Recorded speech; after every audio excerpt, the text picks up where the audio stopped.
In the last lecture in this course, we described the evidence-based practice movement and how randomized clinical trials have become the centerpiece of this movement. We provided a broad definition of clinical research, one that includes not only RCTs, but also psychometric research on measurement techniques, randomized efficacy and effectiveness studies, and research on the translation of clinical findings into routine clinical practice.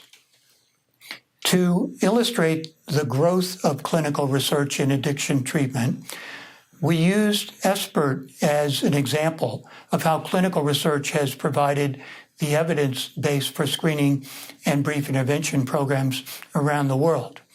This week, we're going to go one step further and provide a second example of the use of clinical research in the development of addiction treatment, focusing on psychotherapy and behavior therapy in the treatment of alcohol and drug problems. To provide an illustration of the stages of psychotherapy research, we will hear from Professor Kathy Carroll, a Yale University clinical psychologist who's been investigating innovative treatment approaches for people with substance use disorders. Kathy describes a programmatic approach to the development of behavior therapies for people with drug dependence under the guidance of the National Institute on Drug Abuse, or NIDA. The stage model for the development of psychotherapies begins with preclinical studies, pilot studies, goes into randomized clinical trials, and then effectiveness research.